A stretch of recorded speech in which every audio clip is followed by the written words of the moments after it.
भगवत गीता अध्याय 12।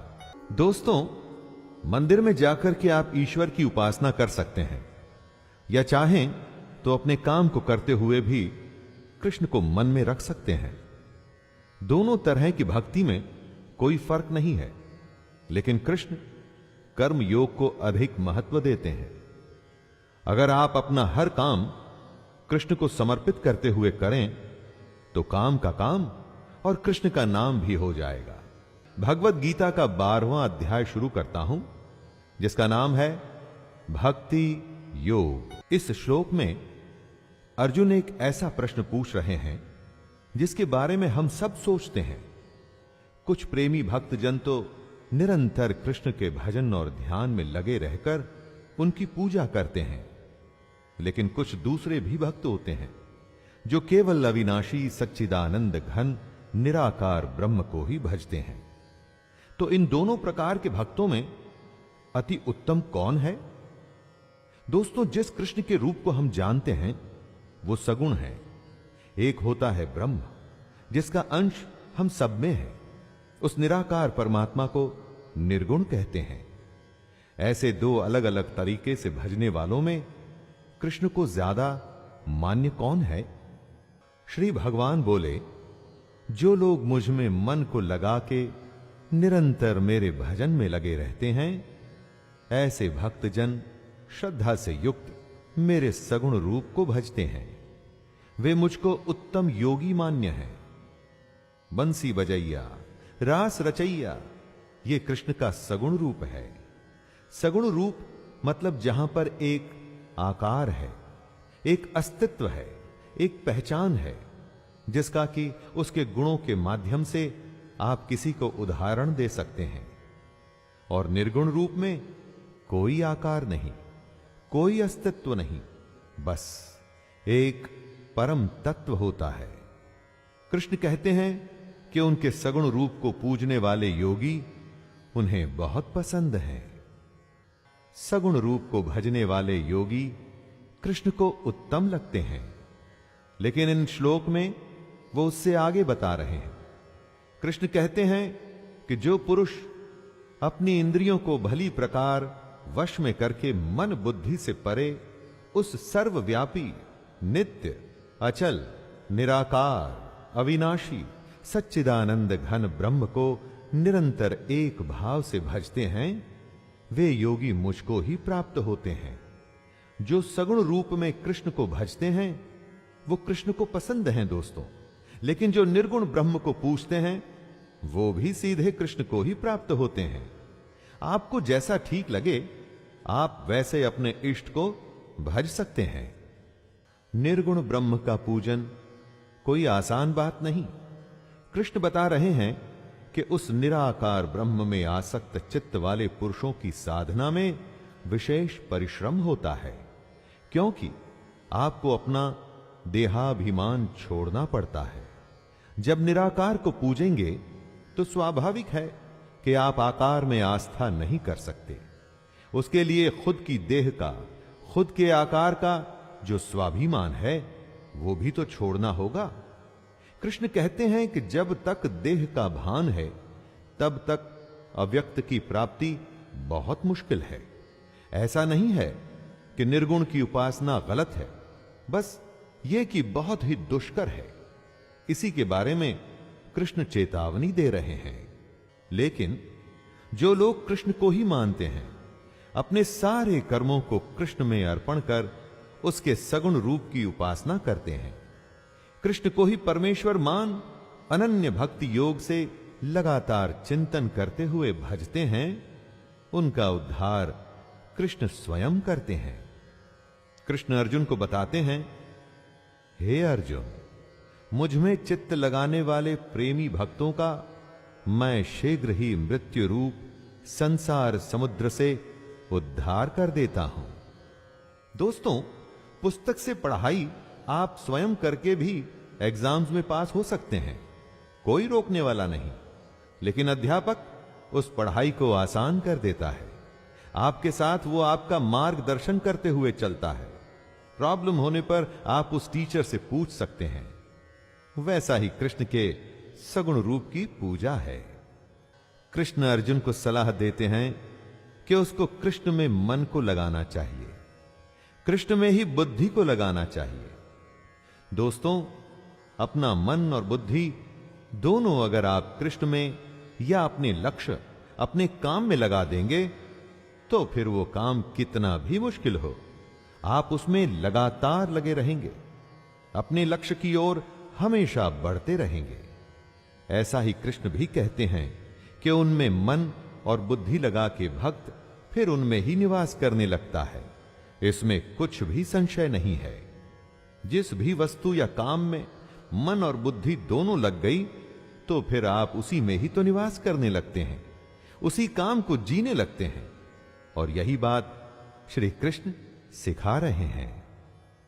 ये कह तो दिया कि मन और बुद्धि को कृष्ण में यानी अपने काम में लगाना है, लेकिन क्या यह आसान है?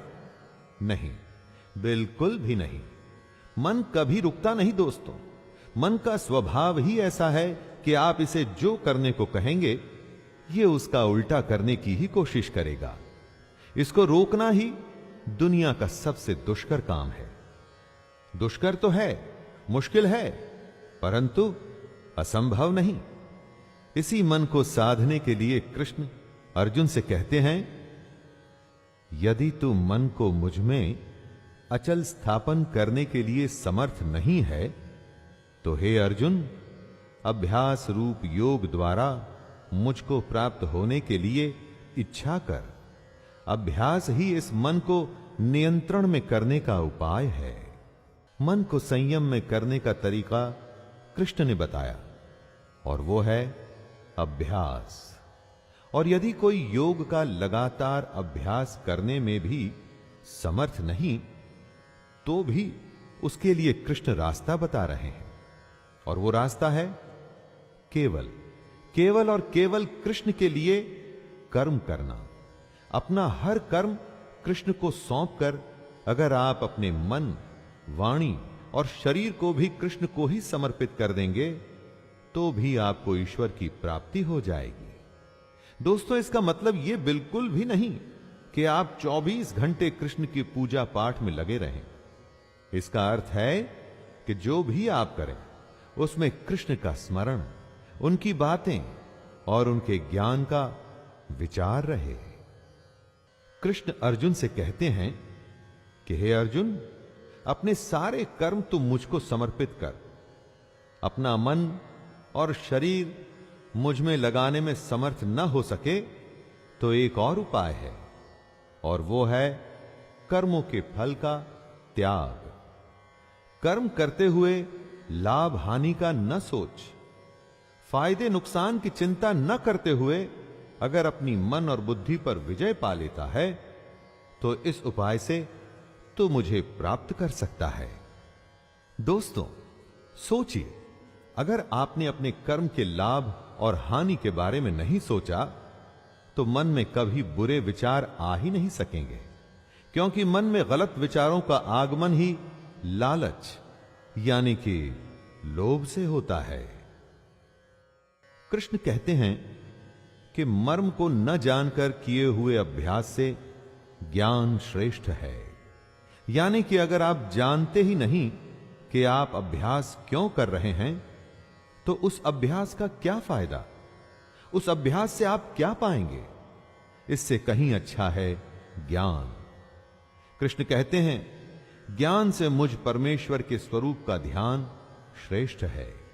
अभ्यास से श्रेष्ठ है ज्ञान, और ज्ञान से भी बड़ा है ध्यान यानी कि मेडिटेशन। दोस्तों, और एक चीज ऐसी भी है जो ध्यान से इन सबसे बड़ी है, और वो है कर्मों के फल का त्याग।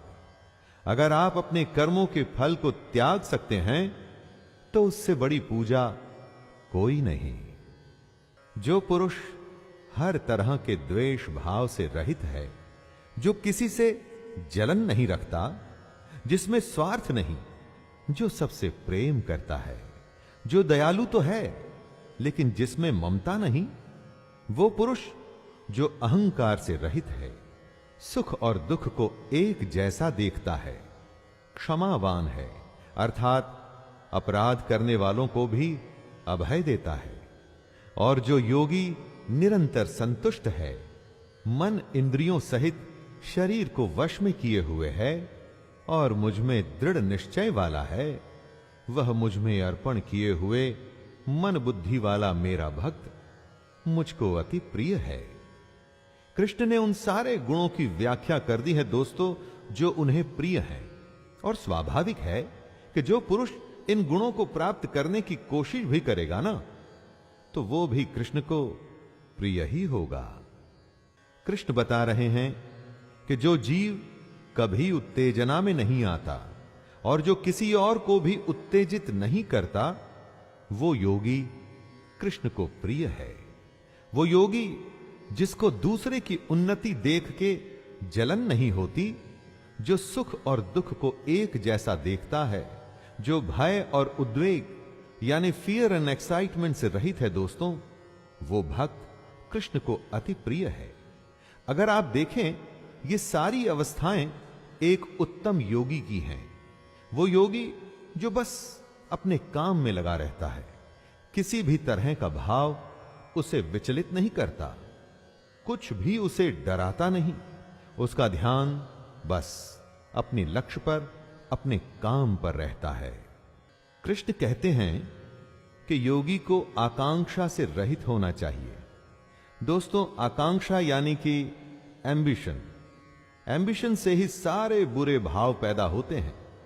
एक तरह से ये ही सारी बुराइयों की जड़ है। लेकिन आपका सवाल हो सकता है कि बिना एंबिशन के तो आप जीवन में कहीं पहुंच ही नहीं पाएंगे। वो निर्भर करता है कि आपकी आकांक्षा आखिर है क्या। अगर आप अपने कर्म और कर्तव्य को सबसे अच्छा करना चाहते हैं और वो ही आपकी आकांक्षा है, तो उसमें कुछ गलत नहीं। लेकिन अगर आपकी आकांक्षा है धन, दौलत या सांसारिक भोग, तो वो ठीक नहीं, और ये बात कृष्ण को प्रिय भी नहीं। जो जरूरत से ज्यादा हर्षित नहीं होता, वो कृष्ण को प्रिय है। जरूरत से ज्यादा खुशी आने वाले जरूरत से ज्यादा दुख की निशानी होती है दोस्तों।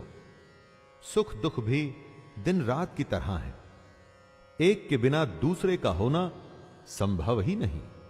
इसीलिए योगी सुख और दुख दोनों को एक सा समझता है। वो योगी जो न द्वेष करता है, न शोक करता है, न कामना करता है, तथा जो शुभ और अशुभ संपूर्ण कर्मों का त्यागी है, वह भक्ति युक्त पुरुष कृष्ण को प्रिय है। जो शत्रु और मित्र में और मान और अपमान में एक जैसा है, तथा सर्दी, गर्मी और सुख दुखादि द्वंद्वों में सम है और आसक्ति से रहित है, वही कृष्ण को प्रिय है। योगी तटस्थ होता है दोस्तों। बाकी लोगों की तरह शोक कामना उसे परेशान नहीं करती। वो बस अपने कर्म में नियत रहता है।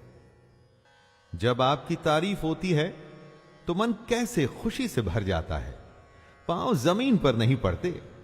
और वहीं अगर हमारी निंदा हो तो कितना बुरा लगता है। पहले शर्म आती है, फिर क्रोध होता है। लेकिन जो योगी होता है, वो निंदा और स्तुति को एक समान समझने वाला होता है। वो मननशील होता है, यानी कि मनन करता है, सोचता है। शरीर का निर्वाह कैसे भी हो, 56 भोग यानी कि फाइन डाइनिंग हो या सादा दाल भात हो, वो दोनों में संतुष्ट रहता है दोस्तों। योगी में न ममता होती है और ना ही आसक्ति, इसीलिए वो स्थिर बुद्धि होता है और कृष्ण को प्रिय भी। जो पुरुष, जो योगी श्रद्धा युक्त है, वो कृष्ण को प्रिय है। लेकिन श्रद्धा किस में? श्रद्धा अपने कर्तव्य में, श्रद्धा अपने कर्म में, श्रद्धा कृष्ण के ज्ञान में, उसके स्वरूप में। जहां श्रद्धा होती है वहां शंका नहीं होती, क्योंकि जिस पर आप शक करते हैं उसे सम्मान के साथ स्वीकार कैसे करेंगे? जो नौकरी आपको पसंद नहीं ना दोस्तों, उसमें पूरे मन से आप कैसे काम करेंगे?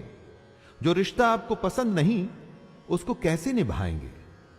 जीवन के हर अंग में अगर श्रद्धा हो तो सारे काम अच्छे से होते हैं। जैसे कृष्ण ने बताए वैसे ही होते हैं। जो है उसको सच्चे मन से श्रद्धा के साथ स्वीकार कर उसे और अच्छा करने की कोशिश करिए। जीवन अच्छा हो जाएगा और कृष्ण को भी आप पसंद आएंगे। दोस्तों, यह था 12वां अध्याय। इसमें कृष्ण ने योगी के गुण, उसके लक्षण और भक्ति करने के अलग अलग तरीकों के बारे में बताया। तरीका आप पर निर्भर करता है, कोई भी चुनिए, बस भक्ति सच्ची रखिएगा। तो आइए अध्याय 12 को यहीं विराम देता हूं और दूसरे अध्याय में फिर से आपसे मुलाकात होगी।